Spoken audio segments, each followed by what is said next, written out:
kalau kalau baru sekarang kita lakukan semacam pendataan terkait dengan dokumen-dokumen tersebut, pastinya akan ada data dukung yang belum belum ready nih Pak Rosid ya. Nanti mungkin mohon masukannya atau pertimbangannya, kami di Dijen PDP harus gimana untuk bisa menyiapkan dokumen-dokumen tersebut. Karena kalau kajian kan harusnya ada di depan. Saat kita mau menyusun program, harusnya kita melakukan kajian terlebih dahulu. Kemudian kalau mau evaluasi ya pasti sesudah program berjalan kita lakukan evaluasi. Nah ini kan sesuatu yang eh, harus eh, apa ya terencana dengan baik gitu ya. Termasuk data-data statistik, kemudian juga mungkin publikasi medianya. Nah kalau kita baru tahu sekarang, sementara yang dinilai di tahun 2023, 2024, 2025, sudah pasti akan ada data-data dukung yang diperlukan, tapi belum tersedia gitu. Nah, ini mungkin nanti kita sama-sama diskusikan dan mungkin Pak Mus, kita perlu buat semacam matriks checklist terhadap data dukung yang diperlukan. Saya nggak tahu di sini harusnya sih ada ya semacam kuesioner yang harus kita isi selain data dukung tersebut karena kalau biasanya kalau penilaian-penilaian kinerja seperti SPIP, RB dan lain sebagainya itu ada kuesioner-kuesioner yang harusnya diisi. Nah, dari kuesioner-kuesioner itu harusnya bisa dipetakan data dukung apa yang memang diperlukan. Nah, ini harus ada checklistnya Pak Mus nanti disiapkan checklistnya supaya teman-teman di direktorat juga eh, tahu apa saja dokumen yang harus disiapkan. Mungkin itu sebagai pembuka dari saya. Nanti Pak Mus akan mimpin diskusi lebih lanjut barangkali Pak Mus ya. Saya Ya, Bu. sambil mendengarkan, sambil ikut tiga online ini, tiga rapat online. Jadi eh, sambil disambi ini. Eh, Ya, Demikian Bapak Ibu sekalian, mohon partisipasinya dari Direktorat, mohon masukannya dan mungkin dari BPI bisa menjelaskan dan juga mengarahkan apa saja yang harus kami siapkan. Demikian, terima kasih. Assalamualaikum warahmatullahi wabarakatuh. Waalaikumsalam Warahmatullahi warahmatullahi wabarakatuh. wabarakatuh. Terima kasih Bu Ses atas arahan dan informasi support dukungan terhadap evaluasi indeks kualitas kebijakan ini. Untuk selanjutnya dari tim Puseval, silakan Pak Roset untuk memberikan informasi lebih mendalam yang tadi sebenarnya pertanyaan yang disampaikan Ibu itu sudah tertuang di dalam panduan ya, panduan yang sudah di-share juga, tapi nanti untuk lebih jelasnya silakan Pak Roset untuk menyampaikan lebih detailnya.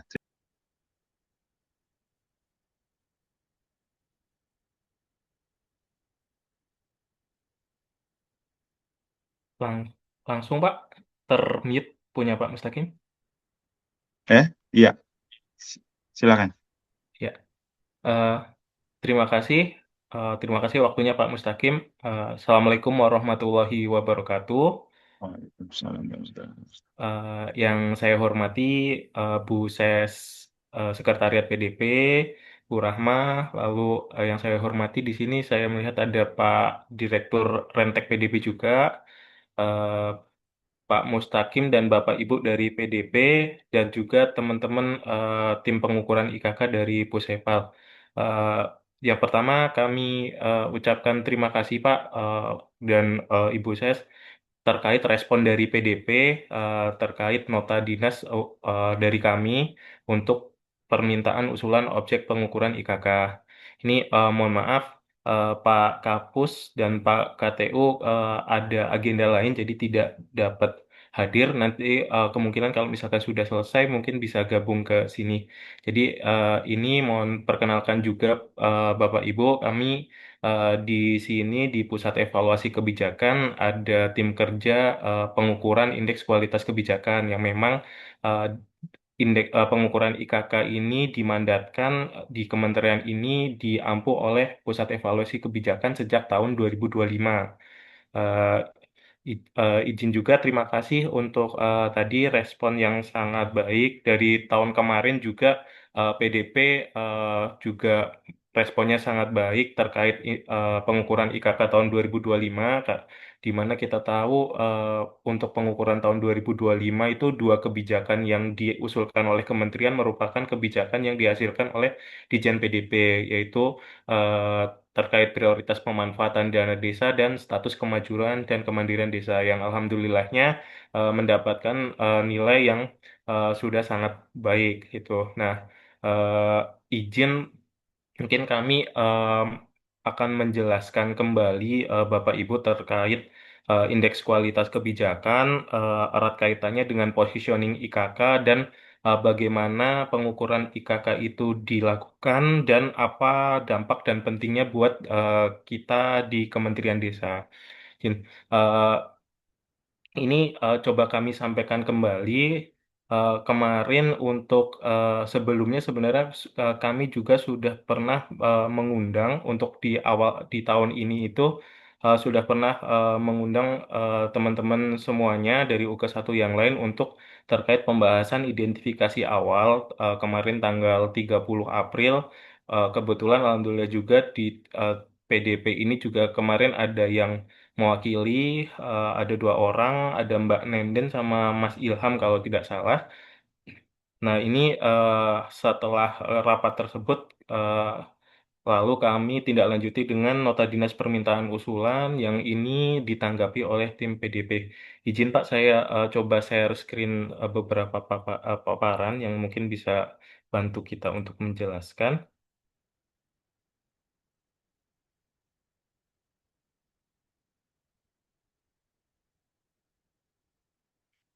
Eh, izin apakah sudah ini tampil Pak, Bapak Ibu semuanya?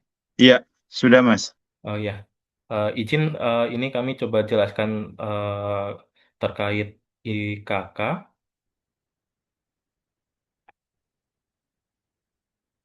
Nah, di sini agenda pertama kami itu sebenarnya bahwa kami atas evaluasi tahun 2025 ini, kami menganggap perlu adanya persiapan yang lebih awal dan lebih matang untuk pengukuran IKK di tahun 2026, di mana nanti akan memang betul tadi yang dibilang Bu Ses bahwa IKK ini sangat kompleks. IKK ini untuk sebenarnya untuk mengukur tata kelola kebijakan yang ada di kementerian. Jadi satu siklus kebijakan itu dilihat semua dalam indeks kualitas kebijakan. Nah, fokus utamanya juga tata kelolanya. Jadi bukan langsung misalkan mengukur atau mengevaluasi dampak suatu kebijakan, tapi lebih dari itu karena dari siklus perencanaan hingga transparansi dan partisipasi publik itu coba dilihat atau coba dinilai oleh LAN. Nah, ini ini positioningnya IKK. Jadi di IKK ini atau Indeks Kualitas Kebijakan ini merupakan salah satu sasaran program yang ada di Renstra Kementerian karena di sini juga merupakan turunan dari Astagita Presiden yang ketujuh. Nah, di sini eh, karena IKK ini juga merupakan salah satu bidang yang diukur dalam penilaian reformasi birokrasi. Jadi selain ada di Renstra Kementerian, ada juga ini juga salah satu bidang dalam pengukuran RB. Jadi mempengaruhi nilai RB Kementerian juga. Nah, di mana kita ketahui bahwa tahun kemarin kita mendapatkan nilai 88,06 yang yaitu predikatnya sangat baik, sebenarnya sudah melampaui target Renstra kita. di 2029 itu targetnya 86, kita sudah 88. Tetapi indeks kualitas kebijakan ini diukurnya setiap tahun. Jadi tidak berarti kita sudah 88, tapi tiap tahun kita tidak mengajukan pengukuran, berarti eh, otomatis nilai kita juga akan turun atau kurang. Nah, di mana target kita selanjutnya, karena target Renstra sudah terpenuhi, target kita adalah bagaimana mencoba eh, menjadikan target dalam kebijakan di Kementerian Desa itu menjadi unggul atau nilai tertinggi dalam indeks kualitas kebijakan. Nah, di sini perlu adanya transisi kebiasaan dalam siklus tata kelola kebijakan yang ada di kementerian, dari tidak hanya dari pemenuhan dokumen administrasi saja, tetapi dari menuju budaya kerja yang berbasis bukti atau evidence base. Ini yang sekarang menjadi target kita untuk indeks kualitas kebijakan. Nah, izin juga Bapak Ibu, ini eh, kita sampaikan adalah kriteria pemilihan objek pengukuran indeks kualitas kebijakan yang sudah ada juga di pedoman dan instrumennya.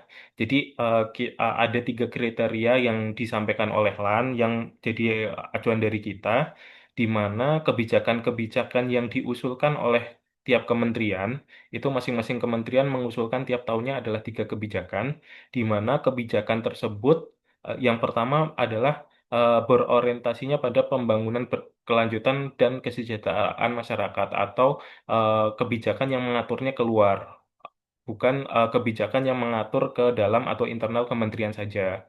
Nah, selanjutnya kriteria yang kedua adalah kebijakan tersebut memiliki dampak langsung dan dapat diukur pada kelompok sasaran. Dan yang ketiga adalah terkait jendela waktunya. Jendela waktunya ini, kebijakan yang diukur adalah kebijakan yang ditetapkan dan diimplementasikan dalam kurun waktu 3 tahun terakhir sebelum periode pengukuran. Yang tadi kita sampaikan bahwa untuk pengukuran IKK tahun 2026 ini nanti kebijakan yang bisa diusulkan adalah kebijakan di tahun 2023, 2024, dan 2025. Ini adalah kriteria langsung dari LAN. Nah, sementara untuk dimensi dan klasifikasi nilainya, tadi juga sudah sempat dijelaskan oleh Bu Ses bahwa di IKK ini ada 1 profil kebijakan dan 4 dimensi dalam pengukuran IKK, di mana setiap dimensi itu memiliki bobot, dan setiap dimensi itu nanti juga diturunkan dalam beberapa pertanyaan yang totalnya ada 11 pertanyaan. Nah, di sini ada dimensi perencanaan dengan bobot 20%, dimensi implementasi kebijakan 25%, transparansi dan partisipasi publik 15%, evaluasi dan keberlanjutan 30%, serta profil kebijakan. Nah, profil kebijakan ini titik atau titik poinnya adalah nantinya keterlibatan analis kebijakan dalam hal pengukuran IKK. Jadi nanti kebijakan-kebijakan yang sudah dipilih nanti akan ditunjuk seorang analis instansi yang diharapkan itu dari jabatan fungsional analis kebijakan, agar bobot penilaian di profil 10% ini tercapai. Nah, untuk tahun kemarin salah satu contoh instansinya, analis instansi dari PDP adalah the Mas Dipta ya. Mas Dipa dari ini dari yang yang pemanfaatan dana desa, ya status kemajuan dan kemandirian desa, dan eh, yang prioritas dana desa juga ada 2 analis instansi yang ada di PDP. Nah, untuk klasifikasinya ini kita ada 5 klasifikasi nilai dari kurang sampai unggul. Tadi kita sudah jelaskan bahwa kita masih di posisi sangat baik dan menuju target untuk unggul. Nah, Bapak Ibu semuanya, kami di eh, Puseval ini sudah mencoba melakukan identifikasi awal terkait kebijakan-kebijakan ataupun program-program yang ada di Kementerian Desa. Nah, ini salah satu inventarisasi awal atau identifikasi awal kami terkait kebijakan-kebijakan di kementerian yang berbasisnya adalah regulasi atau peraturan. Nah, kami tekankan juga Bapak Ibu bahwa untuk kebijakan yang dapat diukur oleh LAN ini tidak hanya kebijakan yang berbasis peraturan atau regulasi, tetapi yang levelnya program atau kegiatan itu juga bisa diusulkan asalkan tadi memenuhi kriteria-kriteria dari LAN dan untuk bukti dukungnya juga siap ataupun sesuai. Nah, jadi ini maka dari itu kami meminta usulan dari masing-masing UKO 1 karena yang lebih memahami tentang program, terutama kebijakan yang levelnya program atau kegiatan itu unit eselon 1. Nah, ini coba kami dari Puseval tampilkan inventarisasi awal kami terkait kebijakan yang berbasisnya regulasi. Jadi ada beberapa kebijakan yang sudah ada tertera di sini. Ini ada pelatihan masyarakat, status kemajuan kemandirian desa, prioritas pemanfaatan dana desa. Sebenarnya secara jangka waktu masih bisa dipakai untuk pengukuran IKK tahun 2026. Tetapi karena sudah dipakai IKK tahun 2025, sehingga tidak bisa digunakan kembali. Makanya tiga kebijakan yang di kiri ini meskipun masih masuk, tetapi tidak bisa digunakan. Nah, selanjutnya dari segi peraturan itu kami ada kebijakan yang menurut kami bisa diusulkan, tapi perlu dikaji lebih dalam. Yang pertama tentang rencana aksi nasional atau RAN PPDT itu karena ada Kepres nomor 16 tahun 2024.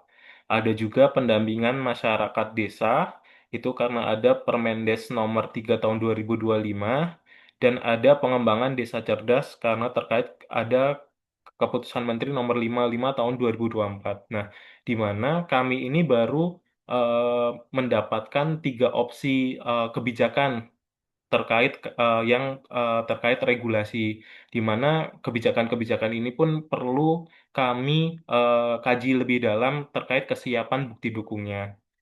Nah, selanjutnya itu ada juga di tahun 2023 sampai 2025 itu ada kebijakan-kebijakan yang dimunculkan juga oleh Kementerian Desa. Contohnya ada pembiayaan koperasi Desa Merah Putih dan ada kebijakan sistem informasi desa. Tapi kedua kebijakan ini baru ditetapkan di akhir 2025 sehingga sepertinya untuk implementasi dan lain sebagainya itu masih belum dijalankan sehingga ini masih belum bisa kita usulkan untuk tahun 2026 tapi kemungkinan mungkin menjadi opsi di tahun pengukuran IKK di tahun-tahun selanjutnya.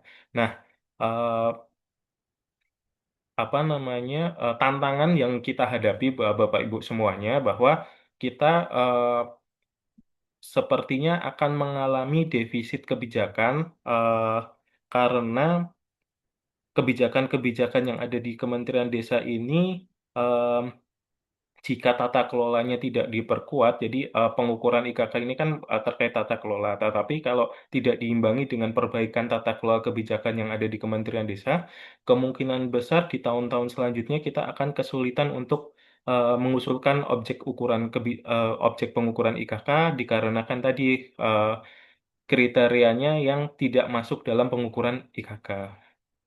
Itu yang menjadi tantangan utamanya.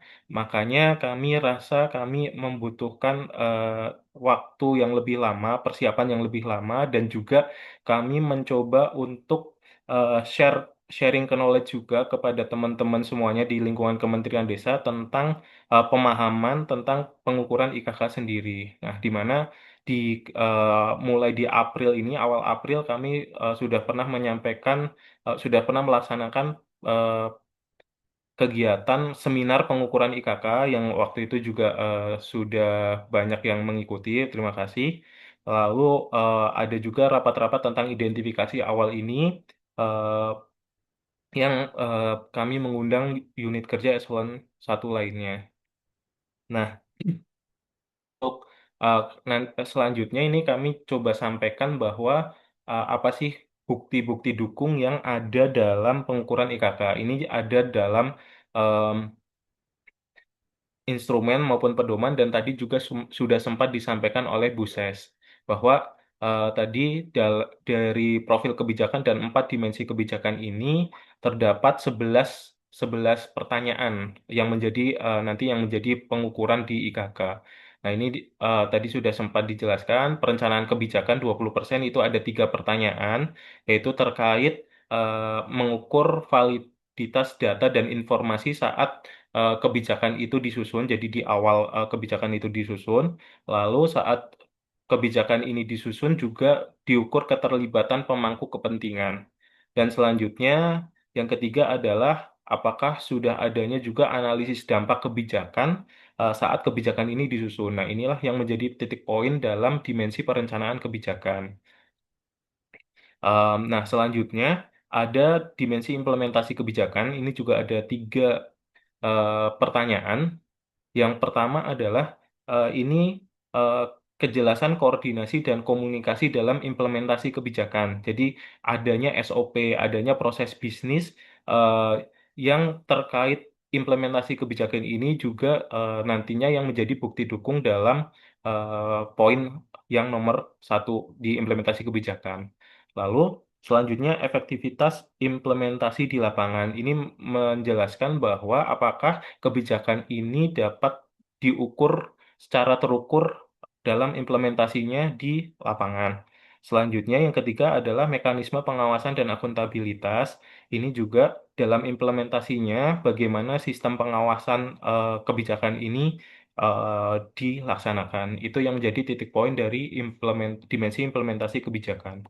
Nah, selanjutnya untuk evaluasi keberlanjutan, ini ada juga tiga poin yang perlu dipersiapkan. Yang pertama adalah bahwa kebijakan tersebut dilakukan evaluasi untuk kebijakan selanjutnya. Jadi, kebijakan yang diimplementasikan sudah dievaluasi dan hasilnya adalah untuk pelaksanaan kebijakan selanjutnya.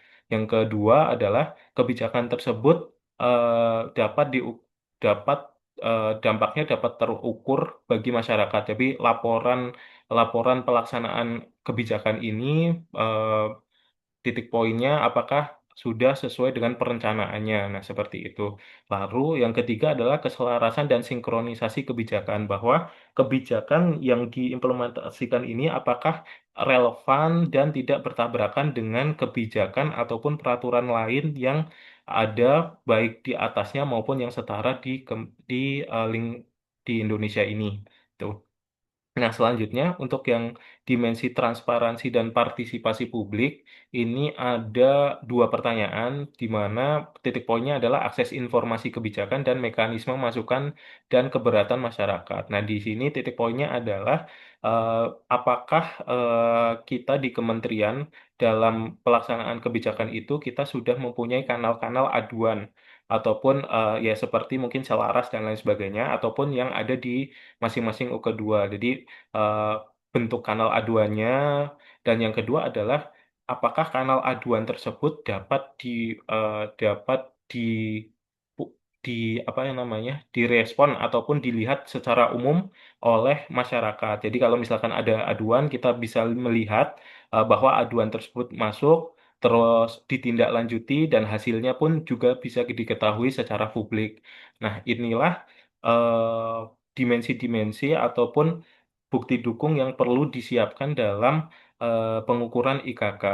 Nah, oleh karena itu, Bapak Ibu semuanya, kemarin kami juga sudah mengidentifikasi bahwa di IKK ini tidak bisa hanya pusat evaluasi saja selaku koordinator instansi yang istilahnya berperan aktif, tapi di sini peran dari UK1 selaku unit pemrakarsa kebijakan, terus ada juga dari unit pendukung, ini kami juga sudah petakan, dan juga terutama untuk LAN sebagai verifikator nasional ini tidak bisa berjalan satu persatu, tetapi harus beriringan, terutama untuk kita yang di internal kementerian, bahwa koordinasi dari kami, dari UK1 maupun unit pendukung itu sangat-sangat mempengaruhi kelancaran dalam pengukuran IKK kali ini.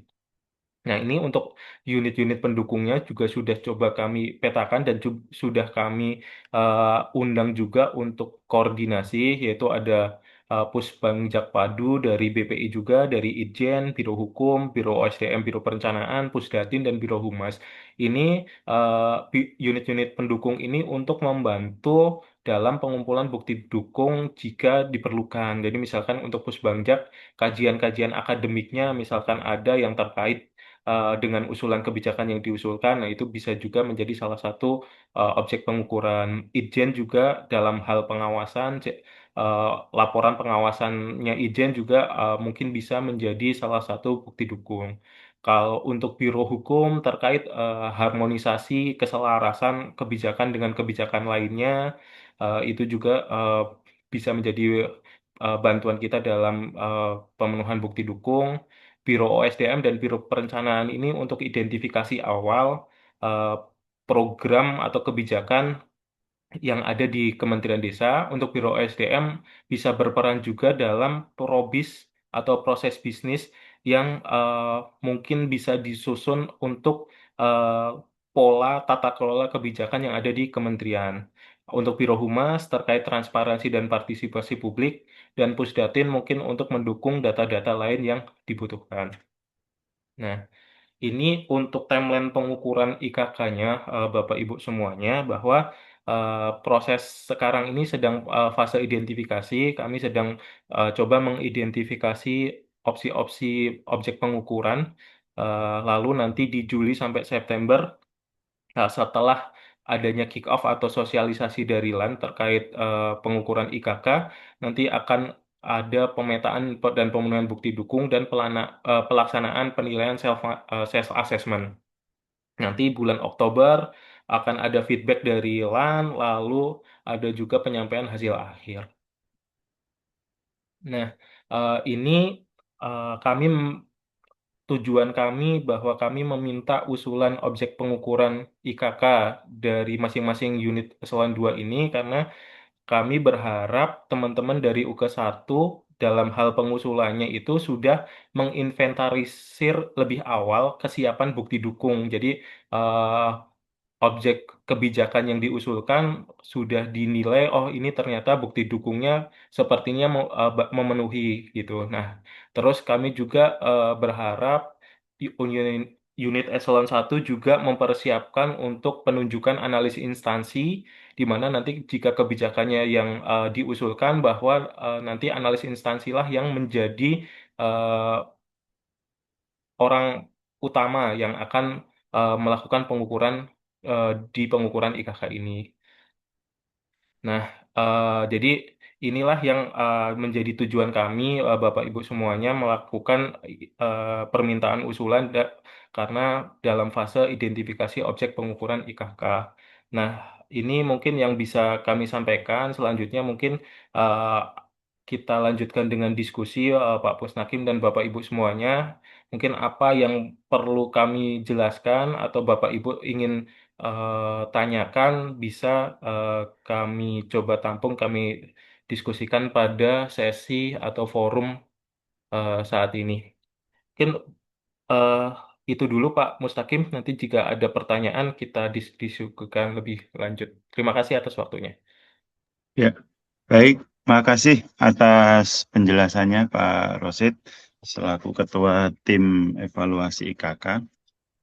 Di sini ada juga dari Pak Direktur Rentek dan Ibu Direktur Sarpras.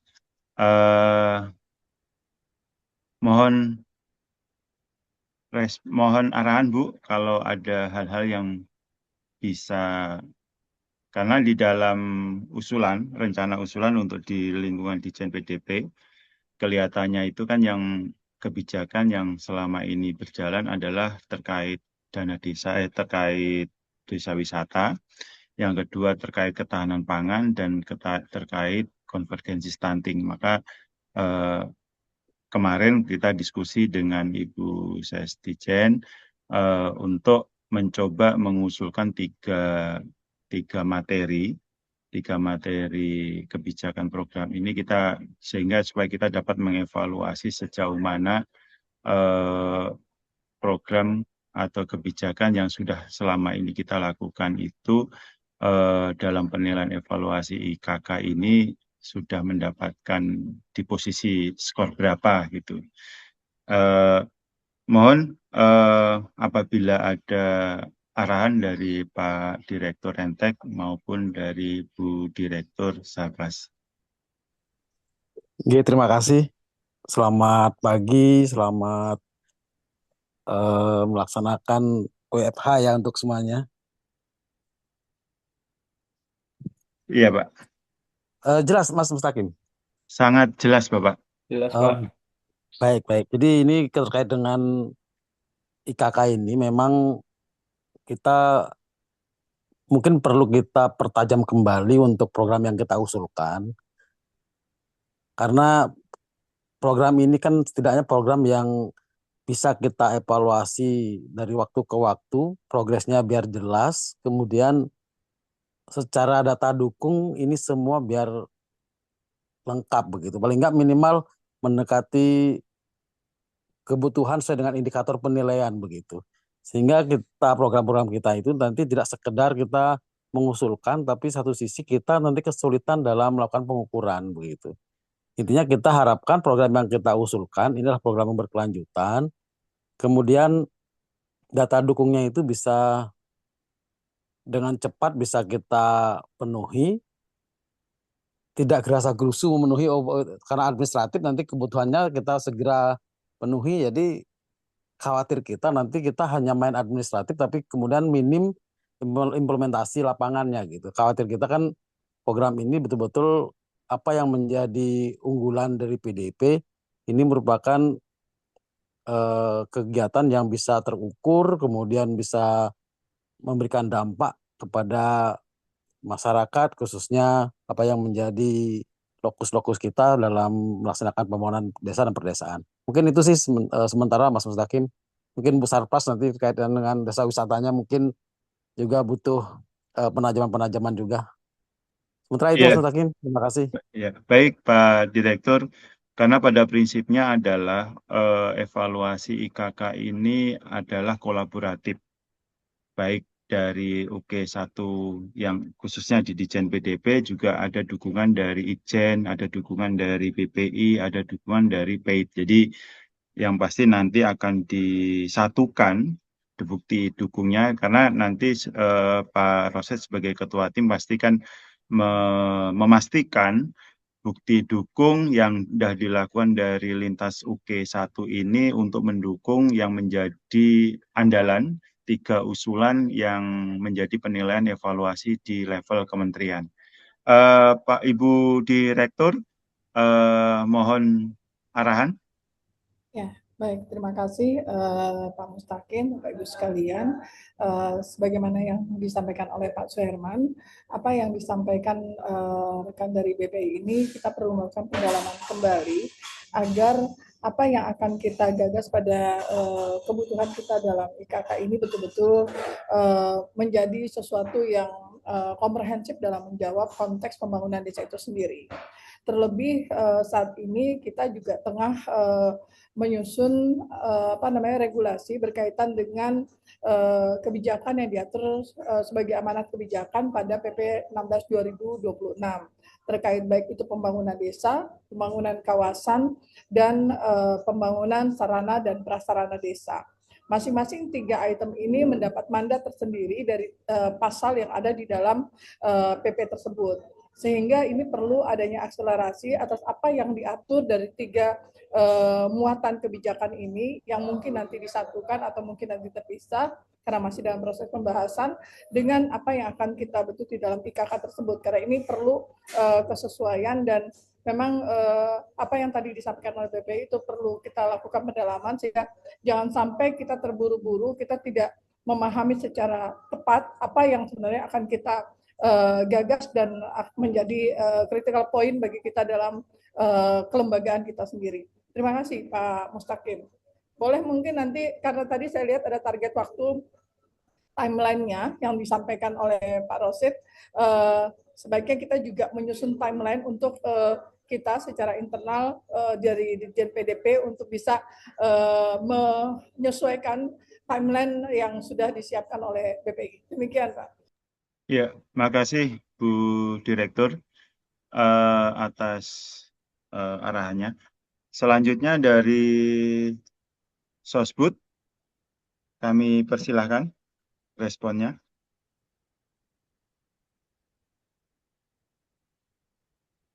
Izin Pak, Iya, silakan. apakah suara saya terdengar jelas Pak?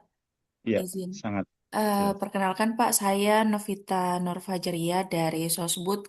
Di sini juga ada perwakilan lainnya kan. Jika melihat tadi untuk Sosbud sendiri, di kami ada Pokja layanan kesehatan yang nanti akan mencoba melihat bukti dukung untuk stunting itu sendiri dan juga teman-teman dari ketahanan pangan seperti itu.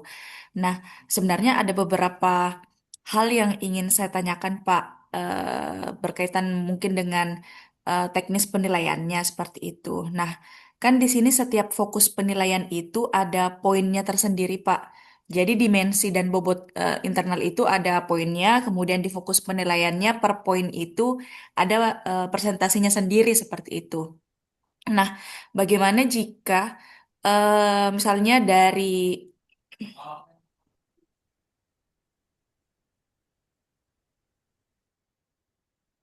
Ya, halo Mbak. Termute suaranya Mbak Novita. baik izin jika melihat dari saya melihat dari contohnya untuk dimensi dan bobot internal pada evaluasi dan keberlanjutan kebijakan. Untuk bukti dukungnya adalah pengakuan dampak oleh masyarakat atau lembaga eksternal melalui data capaian indikator kebijakan, survei kepuasan masyarakat, atau survei lembaga independen. Nah, kan tadi tahun penilaiannya dilaksanakan 3 tahun ya, Pak.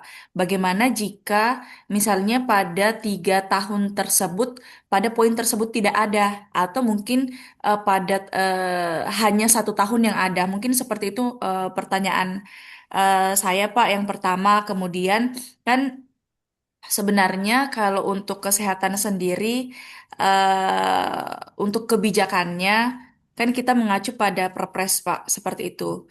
Nah, apakah tidak mengganggu poin penilaiannya jika, mohon maaf kan sebelumnya ada Permendesnya, Pak, ada regulasi kebijakannya seperti itu, regulasi kebijakan sendiri, dan juga kan untuk berkaitan dengan stunting itu adalah program kegiatan. Nah, perbandingan antara kebijakan dan program kegiatan itu kalau melihat dari bobot penilaiannya kan mungkin akan sedikit berbeda, Pak. Seperti itu karena kalau dari bobot penilaian itu fokusnya pada saya lihat banyak kebijakan sampai dengan harmonisasi dan sebagainya. Nah, itu mungkin pertanyaan dari saya, apakah ada perbedaan penilaian jika yang diambil adalah program kegiatan? Mungkin seperti itu, Pak. Pertanyaan awal dari kami, Sosbud, dan juga mungkin akan ditambahkan nanti oleh teman-teman Sosbud yang lain. Terima kasih, Pak. Iya, Izin Pak Mus, iya silakan. Hingga Pak dari Ketapang Pak, Pokja Iya. Ketapang. Hmm. Menambahkan apa yang disampaikan oleh Mbak Novita. Jadi memang kalau terkait dengan kebijakan, khususnya ketahanan pangan, di kami itu tahun 2002 sudah menerbitkan Kepmendes nomor 82 tahun 2022 tentang pedoman ketahanan pangan, yang mana sebenarnya yang ingin saya sampaikan ini bagaimana pengukuran terkait dengan lintas waktunya, karena di tahun berikutnya itu muncul Kepmendes 3 yang juga terkait dengan ketahanan pangan, yang mana wilayahnya itu sedikit berbeda Pak, karena terkait operatornya program ketahanan pangan di desa itu kan berubah di Kepmendes 3 tahun 2000 berapa ya kemarin itu, yang dana desa 20% untuk ketahanan pangan, yang operatornya BUMDes. Nah, di Kepmendes itu kan mengaturnya bahwasannya ketahanan pangan ini wajib oleh BUMDes. Sementara di Kepmendes 82 itu kan operatornya pemerintah desa, Pak. Nah, itu ada sedikit perbedaan memang.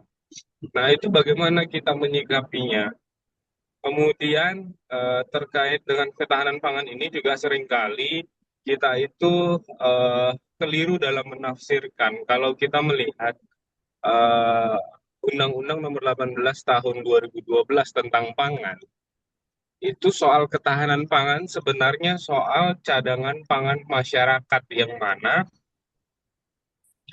tidak melihat ketahanan pangan ini sebagai eh, sesuatu atau apa ya bidangnya untuk produk unggulan terkait dengan ekonomi karena kaitan ketahanan pangan ini kaitannya tentang cadangan pangan untuk masyarakat desanya dulu, Pak.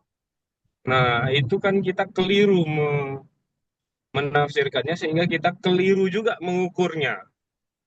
Nah, hal-hal seperti ini saya pikir perlu menjadi perhatian, Pak Mustaqim. Barangkali bisa menjadi masukan untuk pengukuran-pengukuran kaitannya dengan kegiatan-kegiatan ketahanan pangan di tahun-tahun selanjutnya.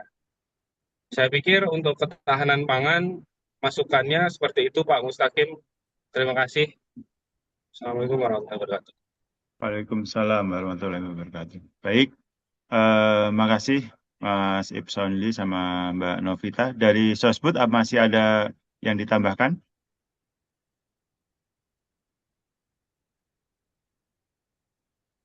Tidak ada.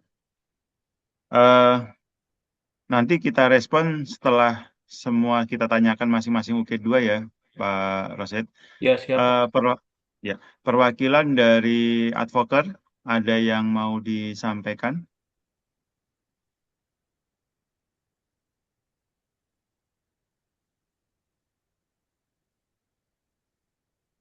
Dari advoker?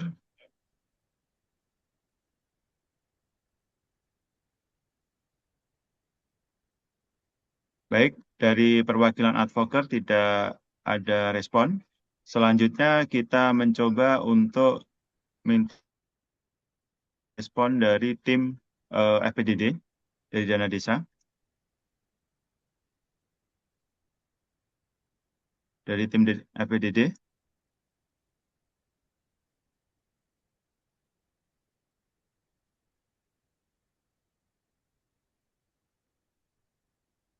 Baik, dari Upworker sama tim FPDD tidak ada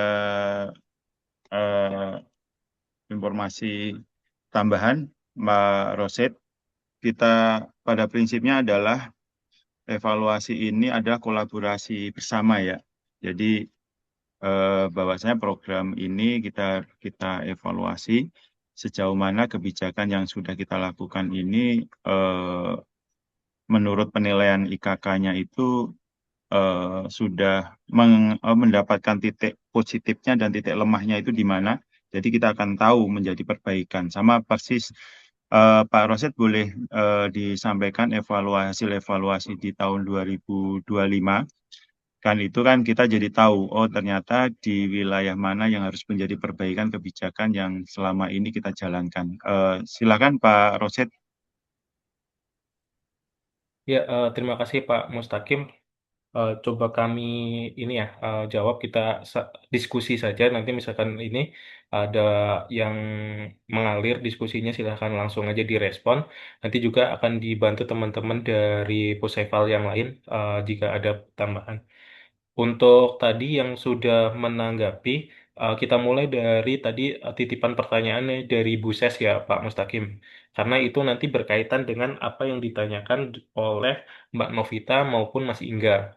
Terus sementara untuk tadi Pak Dir dan Bu Dir eh, lebih terkait persiapan kita terkait pengukuran IKK. Jadi kami sih terima kasih karena respon PDP yang eh, aktif dan mau mempersiapkan ini dengan serius itu menjadi eh, salah satu bentuk apresiasi kami juga. Nah, selanjutnya yang tadi ditanyakan Bu Ses, Bu Rahma terkait apakah ada semacam kuesioner ataupun nanti bentuk penilaiannya, pengukurannya itu seperti apa. Nah, di sini nanti bentuk pengukurannya IKK adalah melalui cara self assessment. Jadi kita nanti mengumpulkan semua bukti dukungnya tersebut, eh, kami sudah membuat semacam kertas kerja untuk memonitoring hal tersebut. Jadi misalkan nanti usulan kebijakannya A, nanti untuk bukti dukunya apa, kita sudah ada kertas kerjanya yang kami juga pakai untuk tahun kemarin. Nah, setelah nanti bukti dukungnya itu sudah lengkap, nanti kita input di websitenya LAN.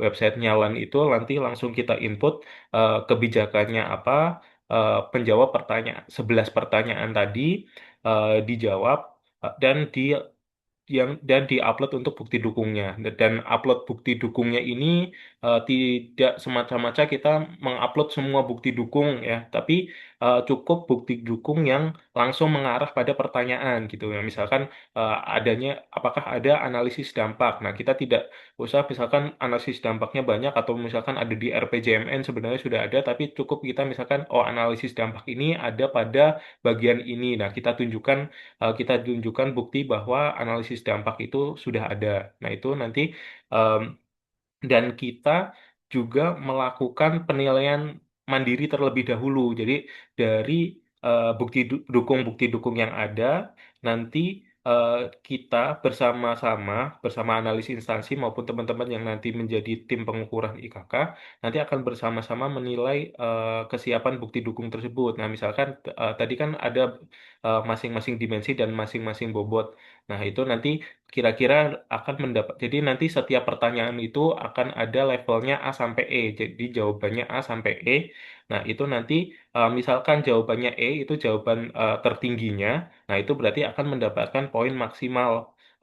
Poin maksimalnya misalkan yang di pertama di dimensi perencanaan yang terkait validitas data. Nah, itu jawaban jawaban paling eh, tingginya adalah bahwa kebijakan tersebut disusun berdasarkan data yang valid, kredibel, eh, dan dapat diukur. Nah, seperti itu. Nah, jadi ada tiga unsur tersebut bisa dicapai dan bukti dukung yang kita siapkan. Makanya nanti tim dari Puseval ini, dari koordinator instansi ini akan melakukan analisis dan justifikasi dari bukti dukung yang para analis instansi kumpulkan gitu. Jadi tidak semerta-merta filenya kita upload semua, tapi kita analisis dulu mana yang menjawab. Itu menjadi proses pengukurannya. Nanti setelah self assessment kita mengetahui misalkan kita dapat nilainya 90 di tiga ini. Nah, kita kirimkanlah ke LAN.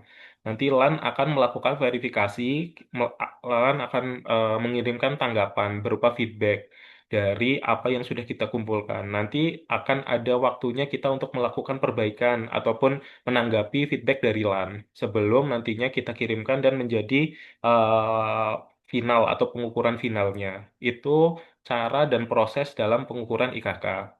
Nah, selanjutnya yang kedua tadi pertanyaan dari Bu Ses adalah bagaimana cara memenuhi bukti dukung yang ada di mana eh, ini kan eh, pengukurannya jangka waktunya adalah 3 tahun ke belakang. Nah, kalau misalkan tadi yang menjadi pertanyaan, misalkan kita baru identifikasi ini, takutnya semua dimensi, semua mungkin ada beberapa dimensi yang tidak ada bukti dukungnya. Nah, inilah yang sebenarnya ditekankan oleh LAN bahwa seharusnya semua kebijakan itu mengikuti siklus kebijakan yang sudah ditetapkan gitu. Nah, inilah makanya tantangan untuk kita semua. Kita sekaligus evaluasi buat kita sejauh mana tata kelola kebijakan yang ada di Kementerian Desa ini sudah bagus atau tata kelolanya sudah jelas atau belum ini.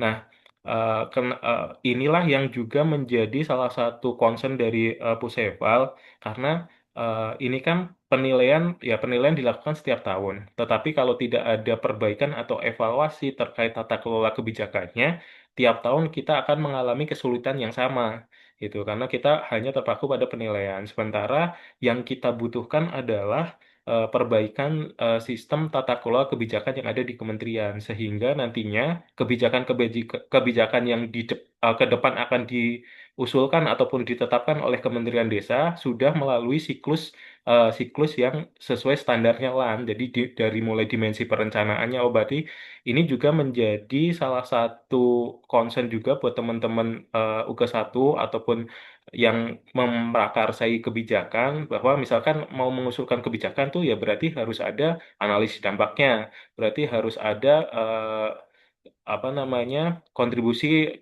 ke pemangku kepentingan ya gitu. Nah, itu juga harus diperhatikan nih. Nah, ini juga yang sedang coba kita dorong karena sekarang sedang proses penyusunan proses bisnis Bapak Ibu semuanya. eh, Kami di CFM-nya BPI atau peta lintas fungsinya itu kami mengusulkan peta lintas fungsi tentang tata kelola kebijakan yang diharapkan harapannya kalau misalkan nanti probisnya sudah diperbarui dan peta lintas fungsi tata kelola kebijakan ini ada dan disetujui, itu menjadi dasar kita sebagai nanti dalam tata kelola kebijakan yang ada di kementerian. Jadi guidance-nya lah seperti itu.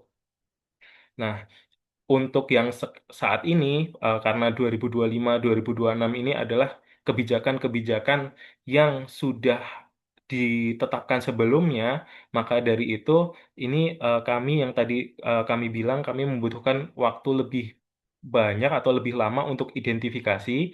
Kami harapannya teman-teman dari UK1 membantu kami untuk inventarisasi awal kesiapan bukti dukungnya gitu. Jadi nanti objek kebijakan yang akan diusulkan benar-benar memang objek kebijakan yang istilahnya layak lah untuk dilakukan pengukuran. Itu mungkin yang bisa tanggapi dari pertanyaan dari Bu Ses. Nah, lanjut ke dari Mbak Novita, Sosbud. Ini juga berkaitan dengan pertanyaan Mbak Novita terkait bobot penilaian. Nah, memang bobot penilaian kan itu di dimensi ada bobotnya dan di fokus penilaian ada bobotnya. Nah, fokus penilaian ini adalah 11 pertanyaan itu tadi. Tapi misalkan bobotnya kalau misalkan di dimensi perencanaan 20% terus di fokus penilaian 40%, benar berarti bobot penilaian dari satu pertanyaan itu adalah sebesar 8% gitu. Jadi 40% dari 20% itu sendiri. Nah, tadi pertanyaannya misalkan bukti dukungnya tidak ada atau bukti dukungnya hanya 1 tahun dari 3 tahun tersebut, itu bagaimana? Kalau misalkan bukti dukungnya tidak ada, berarti eh, nanti akan dinilai oleh LAN bahwa bukti dukung tersebut kosong, berarti nilainya kemungkinan adalah terendah. Nah, itu berarti mempengaruhi bobot penilaiannya gitu. Dari 40% kalau misalkan nilainya A, ya berarti masih dibagi 5. Seperti itu. Jadi ada pembagiannya secara statistik dan di kertas kerja kita sudah juga siapkan untuk simulasi penilaiannya. Nah, terus untuk bukti dukung yang misalkan tadi yang di ini adalah eh misalkan ini ya apa evaluasi eh, kebermanfaatan di masyarakat gitu kan, yang dikeluarkan misalkan lembaga independen ataupun yang lain. Nah, misalkan itu hanya 1 tahun, tidak masalah sebenarnya karena ini kan yang diukur adalah mengimplementasikan selama 3 tahun. Nah, misalkan memang ada evaluasinya itu, misalkan objeknya 2023, ada evaluasi tentang em, dampak manfaatnya itu di 2024, dan kita berhasil membuktikan itu sebagai bukti dukung, itu tidak masalah. Jadi tidak harus per tahun itu ada, tapi menjawab pertanyaan bahwa kebijakan tersebut dilakukan evaluasi untuk keberlanjutan. Itu saja, itu poinnya. Lalu selanjutnya untuk pertanyaan yang kedua terkait bentuk kebijakan yang levelnya program atau levelnya regulasi, apakah ada beda atau sama pengukurannya? Untuk pengukurannya sama karena memang tadi kita dari keterangan dari LAN bahwa kebijakan yang diasumsikan oleh LAN ini adalah kebijakan secara luas. Jadi tidak hanya regulasi mau tapi juga program. Nah, eh, pertanyaan-pertanyaannya memang menjurus kepada ada tidaknya regulasi seperti tadi harmonisasi dan lain sebagainya. Nah, tetapi tidak memungkiri juga bahwa misalkan memang level yang ada di Kementerian Desa itu secara levelnya program gitu ya. Misalkan turunan ketahanan pangan atau stunting itu adalah undang-undang atau regulasinya adalah misalkan Kepres ataupun bahkan undang-undang. Nah, kita di Kementerian Desa adalah pelaksana dari peraturan yang lebih tinggi tersebut. Nah, itu juga sebenarnya bisa kita usulkan. Yang penting nanti kita bisa menjawab bahwa program tersebut ini secara empat dimensinya itu terpenuhi bukti dukungnya. Ya, misalkan tadi tentang stunting. Di awal kita mau mengusulkan program, sama aja lah berarti KAK-nya atau KAK dari program stuntingnya itu sudah didahului misalkan kita analisis dampak dulu atau kajian akademik dulu sebelum program stunting yang ada di PDP dilaksanakan. Atau misalkan nanti pemangku kepentingannya berarti stuntingnya kita koordinasi dengan siapa? Misalkan BKKBN seluruh daerah. Nah, itu diajak dalam perumusan perencanaan. Jadi eh, kita ini ibaratkan aja, misalkan kalau tadi itu levelnya kebijakan, berarti kebijakan itu saat akan disusun eh, gimana perencanaannya. Kalau levelnya program, berarti saat program itu akan direncanakan atau dilaksanakan, bagaimana awalnya. Jadi ada kajiannya, ada RAB-nya, dan lain sebagainya. Siklusnya sama gitu. Jadi antara program dan kebijakan tidak ada masalah asalkan kriteria dan bukti dukung dalam empat dimensinya itu bisa memenuhi gitu. Nah, terus eh, lanjut ke pertanyaannya Mas Ingga, masih dari Sosbud, ini juga berkaitan. Nah, eh, pertanyaannya, kalau misalkan ada peraturan di 2022, terus ada juga eh, peraturan barunya di 2023, 2024, ataupun selanjutnya, itu eh, itu merupakan salah satu fokus penilaian di dimensi evaluasi dan keberlanjutan bahwa kebijakan yang dilaksanakan itu dievaluasi dan eh, untuk perbaikan selanjutnya. Nah, itu bisa dijadikan sebagai bukti pengukuran. Nah, nanti yang akan dibuktikan adalah nanti yang akan dibuktikan adalah eh, apakah misalkan peraturan Kepmen nomor 22 itu tadi kan terus ada pembaruan di 2023. Nah, apakah Kepmen 2023 ini asal asal mulanya adalah atau rekomendasinya dari evaluasi Kepmen yang tahun 2022. Lalu kita bisa membuktikan bahwa itu merupakan kelanjutan atas evaluasi keberlanjutan tersebut, yaitu menjadi bukti dukung yang bisa dipakai dalam pengukuran IKK gitu. Jadi kalau misalkan tiap tahun ada perubahan, kayak misalkan kemarin yang terkait prioritas dana desa, ini juga kan kita memakai prioritas penggunaan dana desa yang dipakai kan permen dari tiap tahun gitu kan. Nah, itu yang kemarin menjadi penilaian, yaitu tadi berarti kan misalkan prioritas dana desa 2022 ke 2023, apakah evaluasinya itu ada dan bisa di itu. Nah, itu mungkin yang bisa menjadi diskusi apa tanggapan. Eh, Sekaligus mungkin tadi yang tambahan dari Pak Mustaqim, apa yang menjadi catatan di evaluasi tahun 2025 eh, itu nanti akan kami sampaikan, tetapi eh, yang perlu diingat bahwa case tiap kebijakan mungkin tidak akan sama gitu. Mungkin kebijakan prioritas dana desa ada catatan tentang terkait perencanaan, tapi mungkin misalkan ketapang atau stunting belum tentu ada ininya dimensi perencanaan.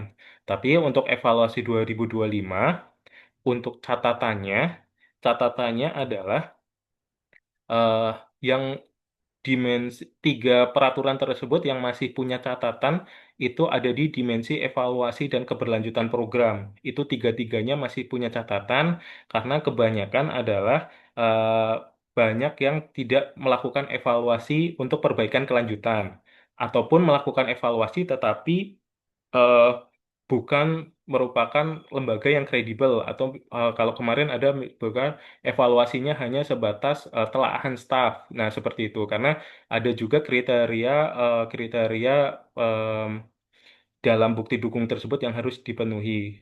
Itu yang pertama. Terus yang kedua, catatan yang kedua adalah di dimensi perencanaan itu nggak semua, nggak di tiga tiga kebijakan, tapi di dua kebijakan itu ada kaitannya dengan belum adanya analisis dampak sebelum kebijakan itu dilaksanakan maupun kajian akademik sebelumnya. Itu menjadi salah satu catatan. Untuk yang dimensi implementasi, ketiga kebijakan tahun 2025 itu hitungannya sudah baik. Jadi secara implementasi, probisnya, SOP-nya, terus pengawasannya itu eh, memenuhi. Jadi untuk implementasi tahun kemarin tidak menjadi masalah. Selanjutnya untuk transparansi dan partisipasi publik, kemarin masih ada satu catatan bahwa kan ada dua poin bahwa tersedianya kanal pengaduan dan kanal pengaduan itu bisa diakses secara publik. Nah, kemarin yang masih kita kendala adalah kanal tersebut bisa diakses secara publik. Jadi eh, ininya tuh masih tertutup gitu lah. Kita tidak bisa langsung klik misalkan di ininya Selaras atau si pemandu itu langsung kita klik misalkan pengaduan tentang dana desa terkait ini. Misalkan Pemdes ini bertanya tentang ini, lalu ditindaklanjuti siapa, hasil tindak lanjutnya apa. Nah, itu yang belum bisa diakses publik. Nah, itu menjadi catatan. Nah, itu mungkin yang catatan tahun 2025. Mungkin begitu Pak Mustaqim atau teman-teman dari Puseva lainnya ada yang mau menambahkan terkait tadi pertanyaan-pertanyaan dari teman-teman PDP. Silahkan. Iya, makasih Pak Roset atas informasi penjelasan yang sangat bagus. Eh, ada tambahan dari tim Puseval?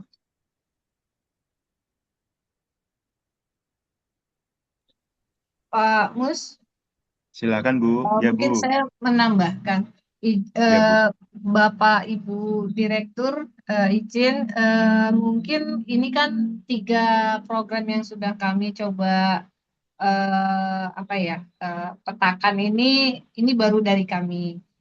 Di kesempatan ini kami tidak menutup untuk bisa mendapat masukan dari Bapak Ibu Direktur atau Bapak Ibu peserta lainnya.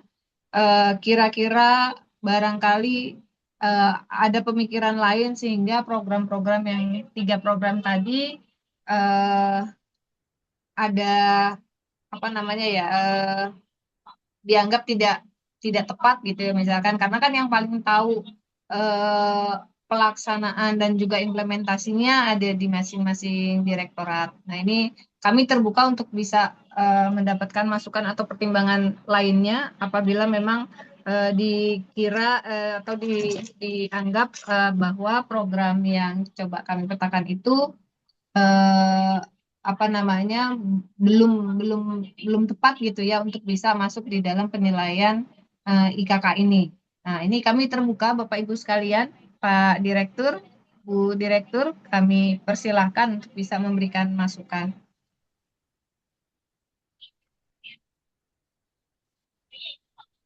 Mungkin itu Pak Mus, silakan. Iya, makasih Bu atas arahannya. Eh, ada masukan dari Pak Direktur Rentek maupun Bu Direktur Sarpras.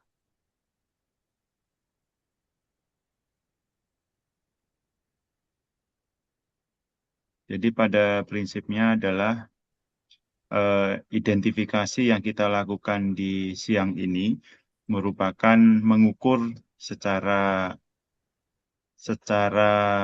informasi yang sudah disampaikan oleh Pak Roset yang pertama, yang kedua di dalam penilaian itu udah ada kami share juga buku panduan yang dari LAN, sehingga kita bisa memetakan oh saya dapat kemungkinan bisa memenuhi apa enggak, terus kemungkinan ini bisa dipenuhi oleh instansi lain atau apa enggak. Jadi kita bisa mengukur ya, itu seperti itu.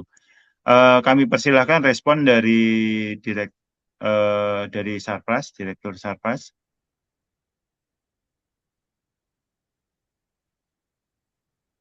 Atau yang mewakili.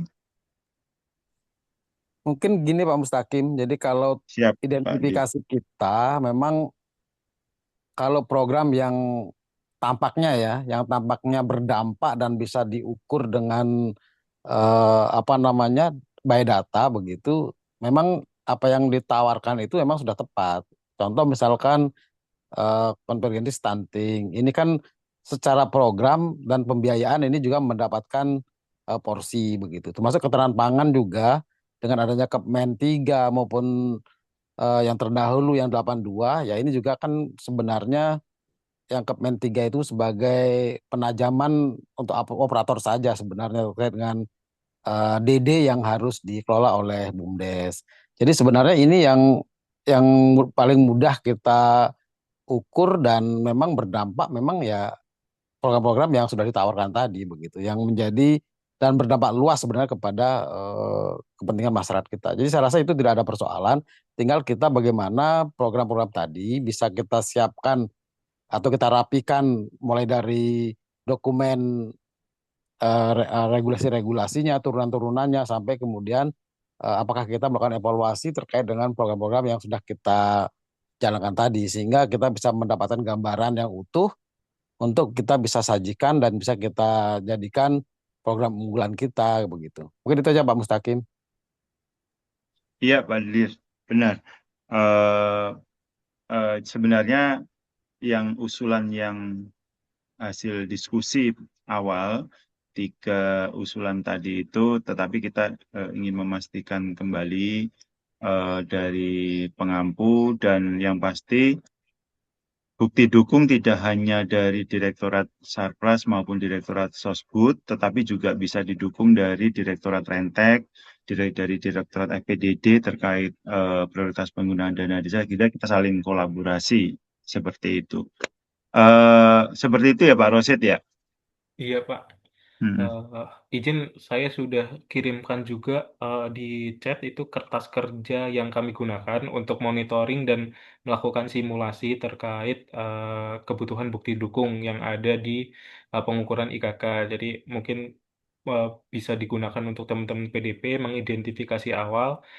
Ini analisis kami dari tahun kemarin bahwa kiranya seperti apa contoh bukti dukungnya. Tentunya ini akan masih bisa sangat update ya, misalkan masih bisa berubah-ubah sesuai dengan temuan ataupun analisis yang ada, tapi itu mungkin bisa disampaikan.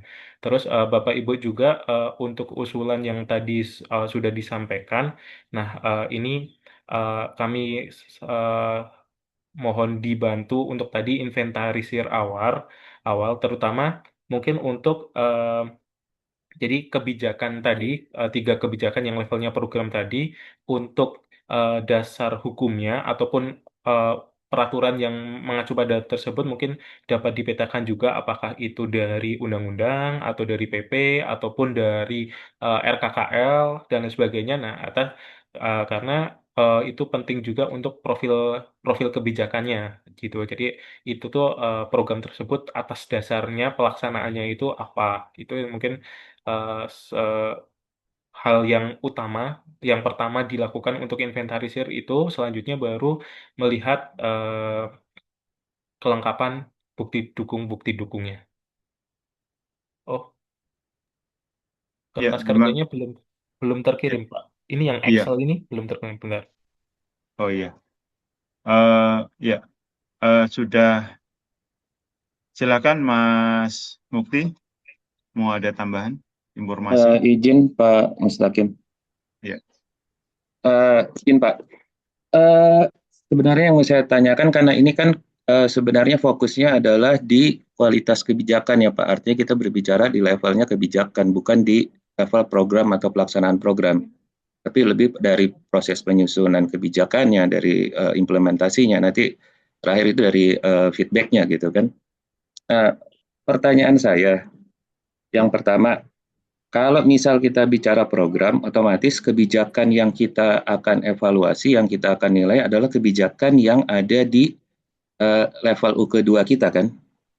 Karena kalau kita bicara kebijakan yang lebih tinggi, misalnya kayak kami di Salpras bicara misal angkat tadi desa wisata gitu. Kalau kita bicara desa wisata kan pasti ada undang-undang yang soal pariwisata, ada yang lain sebagainya. Itu kan tentu susah kami mencari evidennya seperti itu, dan prosesnya pun tidak di kami gitu kan. Otomatis kami akan mencari kebijakan ya, saya bicaranya kebijakan, saya nggak akan permasalahkan apakah ini levelnya Permen, Kepmen ataupun Kepdirjen, saya akan bicaranya soal kebijakan. Kebijakan itu sifatnya umum gitu. Jadi kalau di kami sendiri yang setiap tahun berulang, karena apalagi kita bicara 3 tahun ke belakang, itu pasti levelnya kalau untuk desa wisata ada kebijakan itu adalah penetapan lokus, juknis, yang kalau kita bicara yang berulang ya, itu pasti berulang setiap tahun, 3 tahun ke belakang itu pasti berulang. Nah, kalau misalnya kami disuruh untuk memilih, maksudnya kalau misalnya kami harus menilai, kira-kira yang harus kami nilai kebijakan yang mana, penentuan lokusnya kah, ataukah juknisnya kah, gitu. Karena yang berulang ya. Kalau tidak berulang kami punya panduan, ada panduan, tapi itu tidak berulang, gitu. Kira-kira itu satu. Jadi yang saya tanyakan, apakah di level U keduanya, keputusannya, kebijakannya ya, maksudnya di unit teknisnya, ataukah kalau yang minta yang lebih tinggi, terus terang ya kita nggak bisa, karena bicara perencanaan nggak di kami gitu, perencanaan itu.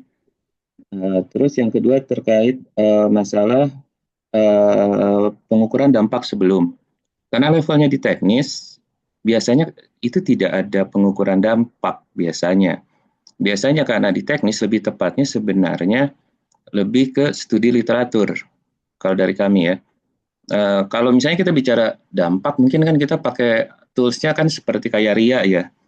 Kayak RIA, kita pakai cost benefit misalnya seperti itu. Tapi kalau misalnya kita karena di teknis, maka yang kita pakai biasanya kan analisisnya lebih ke studi literatur. Karena kita akan merujuk ke aturan yang lebih tinggi. Kira-kira kan seperti itu.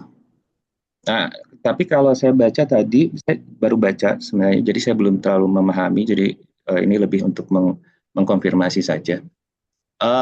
Apakah tadi juga sempat disebut sebenarnya, apakah misalnya kayak telahan staff itu bisa digunakan sebagai dasar?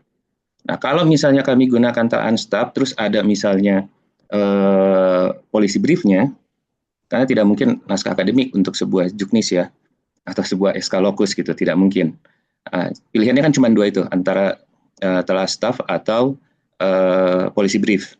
Kira-kira ada pengaruhnya nggak untuk poinnya? Atau sama aja untuk evidennya ya nanti kalau misalnya kami kasih evidennya telah staff dan yang satu misalnya kasih policy brief, apa ada bobot berbeda atau tidak.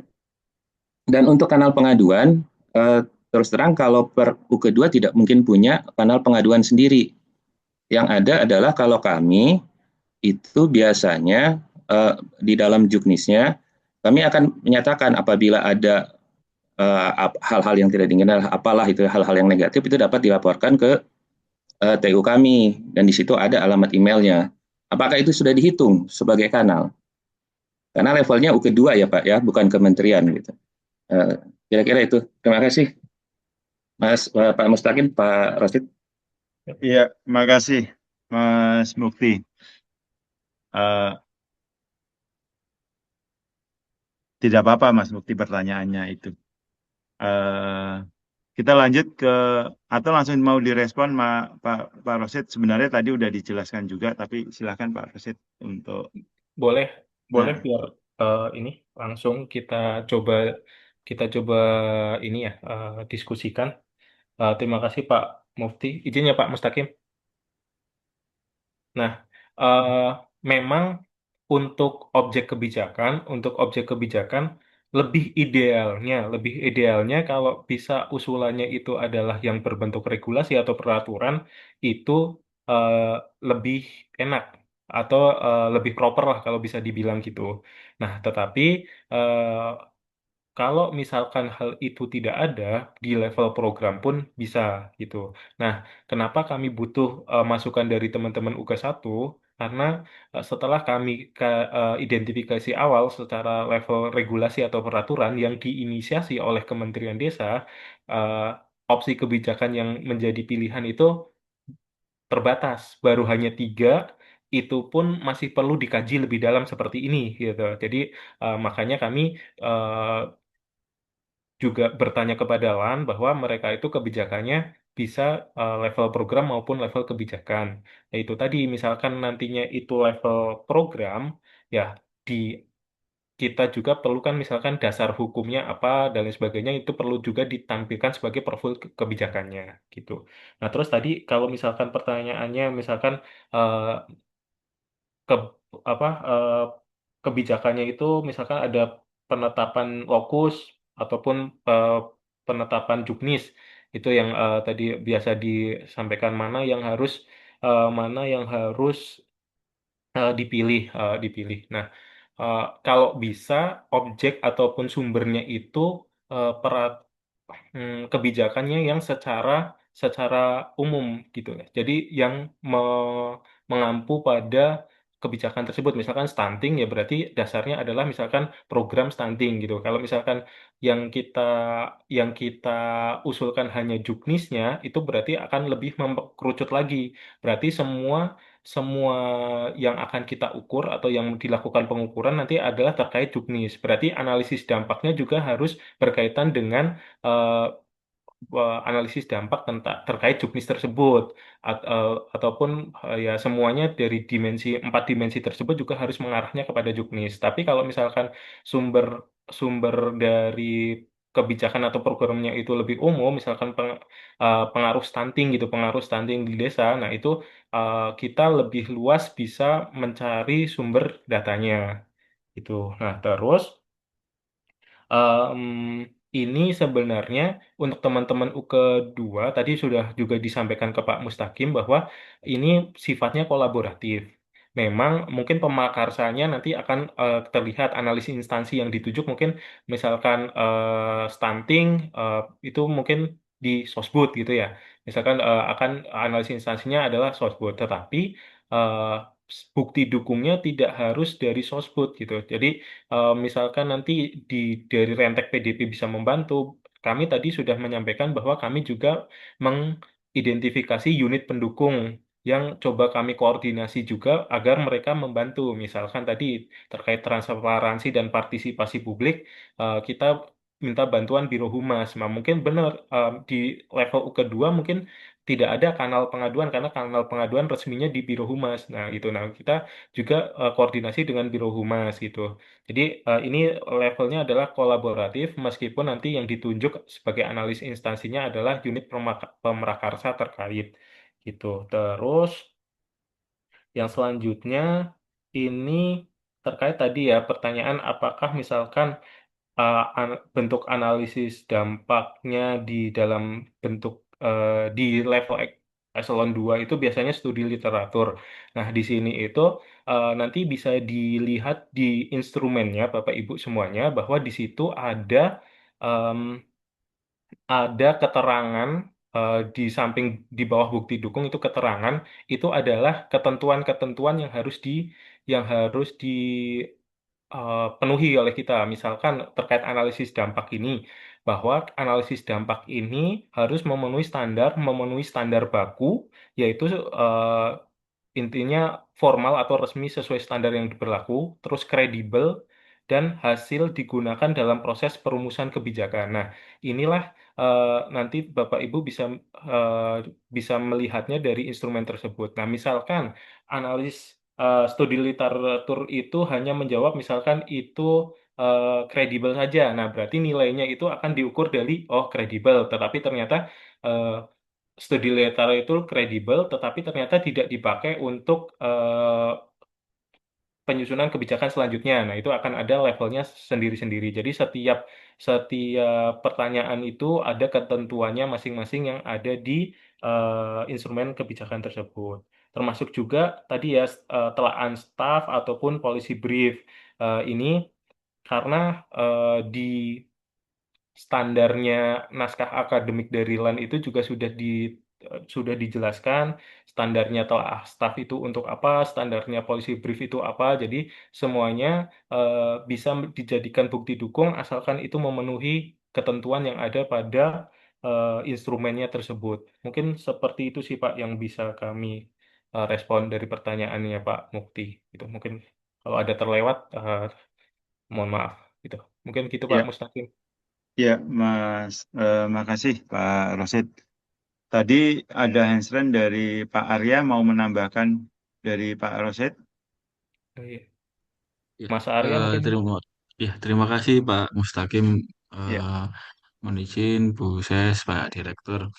Izin menambahkan mungkin untuk terkait yang tadi kenapa ada pertanyaan dari Pak Mufti tentang nyisir dari program ya Pak.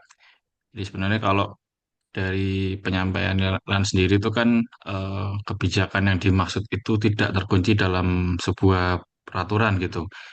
Namun segala tindakan yang dilakukan pemerintah itu yang tertuang dalam RKAKL-nya itu merupakan menjadi suatu program. Jadi dalam proses kami penilaiannya itu nanti kami juga perlu memasukkan RKA yang terkait misalnya tadi ketahanan pangan. Maka kami nanti perlu mengupload dokumen RKA yang menstate bahwa ada kegiatan terkait ketahanan pangan. Tidak perlu anggarannya, tapi yang penting itu terset dalam RKA. Tidak utuh, tapi yang penting ada masuk dalam RKA. Kemudian untuk tadi terkait policy brief atau apakah berdampak terhadap nilainya. Jadi mengacu pada pengalaman yang sebelumnya, Pak, terkait kebijakan indeks desa itu kemarin kami coba kan lampirkan ada surat dari Seskap bahwa kebutuhan perubahan indeks ini menjadi indeks desa yang dilakukan rapat dengan Kemendagri, Kemendes, dan BPS kalau tidak salah. Nah, itu kami sampaikan dan memang di kebijakan indeks desa itu belum ada terkait policy brief atau analis dampak, dokumen analis dampak lainnya. Nah, sedangkan berbeda dengan yang kebijakan tentang pengembangan masyarakat. Nah, itu dia ada policy brief dari Pusbangjak. Waktu itu kami coba lampirkan eh, policy brief terkait pengembangan masyarakat ini dan ternyata memang nilainya cukup signifikan berpengaruh walaupun secara administrasi mungkin kalau sudah ada surat resmi dari Sekretariat Kabinet itu kan bahwa ini urgent nih arahan Presiden langsung. Namun memang dalam proses pengukuran IKK-nya yang dia mengukur tata kelola kebijakan yang dihasilkan itu kurang kuat itu atau kurang relevan. Jadi memang sangat-sangat dibutuhkan seperti dokumen analisis kebijakan seperti policy brief atau analis dampak lainnya. Mungkin itu yang bisa sementara saya tambahkan, Pak. Terima kasih. ya, terima kasih Pak Arya atas tambahan informasinya. Silakan Mbak Novita dari Sosbud, ada yang mau direspon? Iya Pak, izin. Berarti tadi mendengar penjelasan dan juga tadi hasil diskusi kita, saya merangkum bahwasannya memang walaupun misalnya untuk PDP kan mengajukan tiga Pak, desa wisata, ketahanan pangan dan juga stunting, tapi tidak apa tidak menjamin bahwasannya ketiga program itu yang akan nanti dimajukan untuk penilaian IKK karena melihat lagi dari evidence yang diberikan seperti itu mungkin. Eh, Kemudian ini juga mungkin lebih ditujukan kepada untuk PDP itu sendiri ya Pak. Melihat kan tadi kalau Pak Roshid mengatakan bahwasannya harus kalau misalnya yang diajukan adalah program atau kegiatan itu harus mengacu pada peraturan-peraturan apa sehingga program atau kegiatan tersebut ada seperti itu. Nah, untuk kami sendiri Pak, sebenarnya dalam Perpres 7272 yang menjadi untuk tanggung jawab kami di Kementerian untuk tanggung jawab kita di Kementerian Desa, tanggung jawab utama adalah persentase pemerintah desa yang memiliki kinerja baik dalam konvergensi percepatan penurunan stunting. Nah, itu hanya satu dari sekian kegiatan kami di Sosbud seperti itu di Pokja Sosbud sehingga mungkin kalau misalnya apa stunting yang mau diambil takutnya nanti evidence-evidence yang kita berikan jika tidak sejalan dengan Perpres atau di luar dari tanggung jawab kita di Perpres itu akan menjadi pertanyaan bagi tim penilai seperti itu. Kemudian juga berkaitan dengan tadi kan untuk Ketapang eh, kan ada regulasi Pak, seperti itu. Ada regulasi dan juga ada program kegiatan kira-kira yang diajukan oleh PDP itu sendiri, dilihat dari sisi kebijakannya atau program kegiatannya Pak. Dan juga yang terakhir mungkin ini masukan kepada Puseval, apalagi kan di tahun ini awal-awal tahun menjelang nanti mungkin di sampai ke akhir tahun itu adalah waktu-waktu yang tepat untuk kami unit teknis dan juga mungkin beberapa unit kerja eselon 2, eselon 1 bahkan sampai level kementerian untuk menerbitkan regulasi seperti itu. Nah, alangkah baiknya mungkin memang lebih disosialisasikan berkenaan dengan IKK ini untuk di tahun depannya sehingga nanti pada saat sudah penilaian kita kita tinggal melihat kira-kira yang mana yang sudah paling lengkap bukan mencari-mencari lagi. Jadi untuk apalagi tadi kalau dari kata Bu Ses ada ke poin-poin penilaian yang harusnya dilakukan sebelum kebijakan itu hadir seperti itu. Nah, itu mungkin bisa dijadikan poin untuk sosialisasi berkaitan dengan IKK ini agar nanti penilaian di tahun berikutnya di 2007 dengan menilai dokumen-dokumen di 2024 2026 itu lebih tertata dan lebih lengkap lagi. Mungkin seperti itu yang bisa saya sampaikan kepada Pak Rosyid dan juga mungkin bahan masukan kepada PDP sendiri yang menjadikan tiga kegiatan atau tiga program ini sebagai yang masuklah dalam inventarisir untuk penilaian IKK. Mungkin seperti itu Pak. Terima kasih Pak. Oh iya, baik. Evaluasi IKK ini kebijakan yang di tahun 2023, 24, 25 ya Pak? Ya Pak Rosid ya? Ya betul Pak. Jadi yang sudah terjadi seperti itu. Silakan Bu Direktur Ya. dari Sarpras. Baik, terima kasih Pak Mustaqim. Baik. Jadi saya mau bicara, tapi tadi pas saya udah dapat jawabannya dari Pak Mustaqim. Pertemuan ini apakah hanya difokuskan untuk kita berbicara evaluasi 2023 sampai 2026 atau ada indikasi untuk kita memikirkan bahasan ke depannya terkait dengan 2026 selanjutnya gitu dan seterusnya. Karena sejujurnya untuk penilaian bila nanti menyentuh di tahun 2026 dan seterusnya, dari kami dari Direktorat Sapras tentu akan mengalami kendala untuk pemenuhan eviden-eviden sehubungan dengan program desa wisata.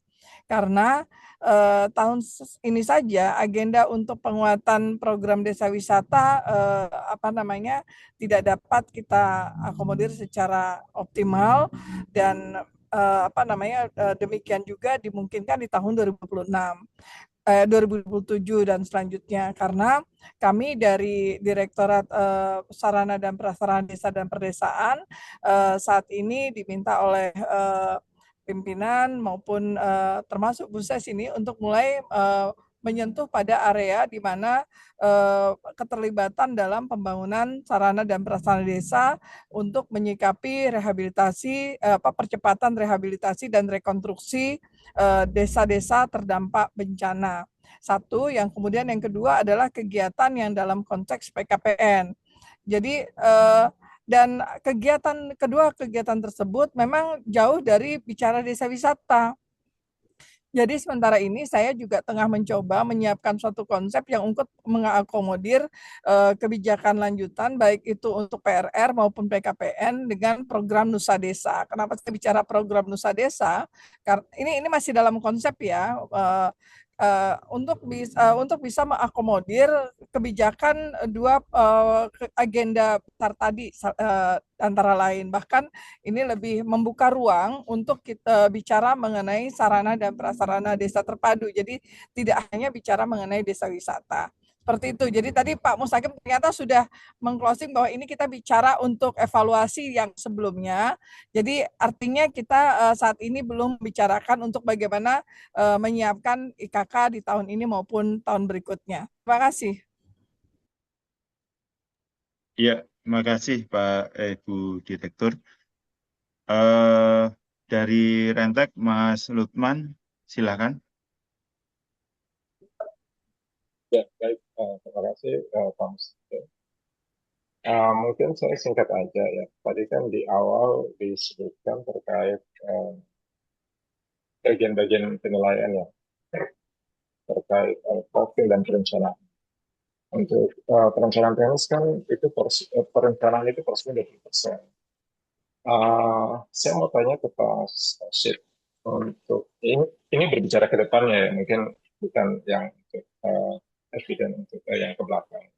Terkait perencanaan itu seperti apa sih gambaran penilaiannya supaya kita bisa yang saat ini sedang menyusun dokumen perencanaan teknis itu bisa mempersiapkan diri penilaian IKK selanjutnya. Itu gambaran penilaiannya itu apa saja untuk terkait aspek perencanaan. Karena porsinya cukup, menurut saya cukup signifikan ya 20%. Oke, itu saja mungkin. Terima kasih, Mas. Iya, baik, Mas Lukman. Di dalam chat juga udah disampaikan kertas kerja instrumen IKK serta buku panduan atau buku panduan juga link buku panduan juga udah ya, jadi nanti bisa dimonitor di situ. Tapi lebih kita pastikan kembali. Silahkan Pak Roset bila ada respon. Ya, terima kasih Pak Mustaqim. Izin kalau untuk merespon apa yang tadi sudah disampaikan, eh, terlebih ke Pak Lukman terlebih dahulu. Izin Pak, untuk tadi betul ya, untuk dimensi perencanaan nanti akan ada tiga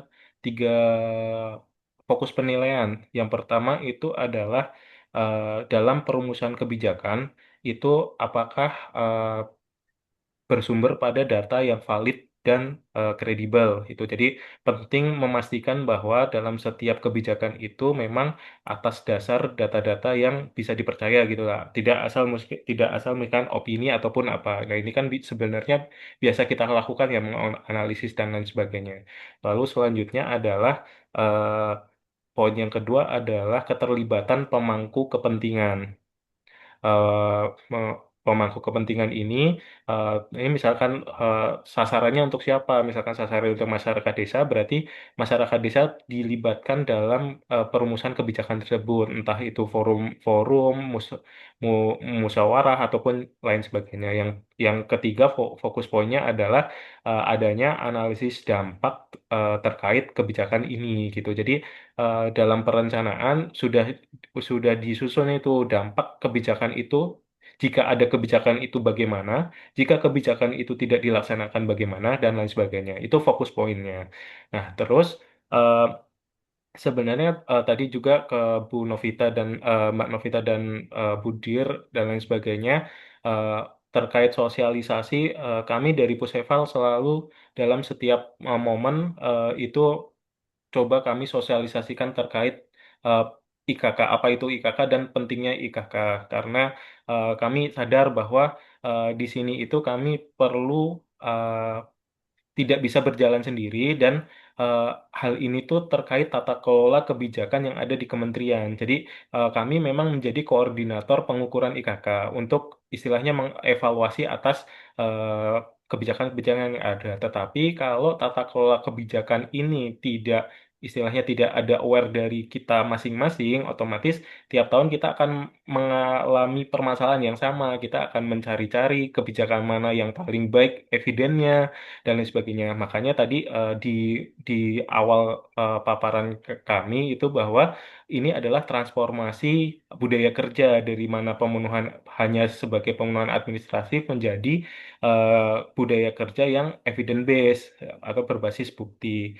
Nah, buat Bapak Ibu atau teman-teman semuanya yang mungkin kemarin eh, terlewat terkait sosialisasi tentang pengukuran IKK, kemarin kami eh, itu juga ada di YouTube-nya BPI. Jadi mungkin Bapak Ibu juga bisa memutar kembali terkait sosialisasi pengukuran IKK untuk sharing ke knowledge ke depannya. Untuk perbaikan tadi kami sudah coba sampaikan, kami mengusulkan dalam proses bisnis, ada peta lintas fungsi tentang tata kelola kebijakan yang harapannya itu menjadi guidance dalam kita semua untuk tata kelola kebijakan. Makanya itu nanti misalkan ternyata probisnya disetujui dan ada peta lintas fungsi CFN, kami harapkan Bapak Ibu semuanya itu juga dipatuhi atau menjadi guidance bersama. Mungkin itu saja sih Pak Mustaqim sebagai respon penutupnya juga. Iya, baik Pak Rosid, saya kira udah cukup ya Bapak Ibu, udah sangat jelas, tuntas, sehingga nanti kita tahu apakah ini masuk di dalam usulan atau tidak. Jadi selanjutnya akan menjadi bahan pertimbangan. Mohon arahan Bu Sestijen.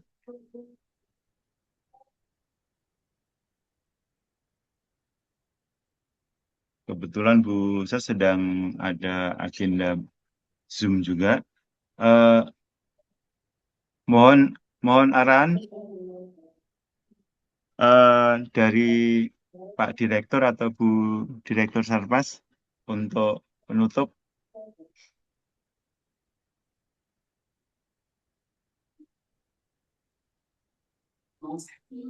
Jadi kami rasa sudah cukup jelas semuanya ya. Jadi intinya sekarang bagaimana kerja kita untuk menyelesaikan ini, mempersiapkan ini agar apa yang menjadi tanggung jawab kita bisa kita selesaikan.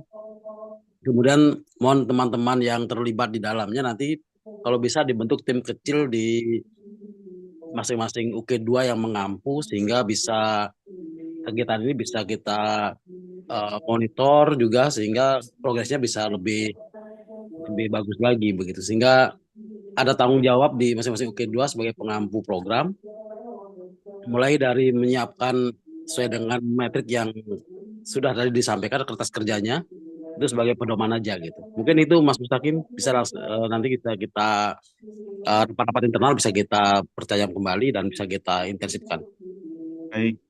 Baik, terima kasih Pak Direktur Rentek.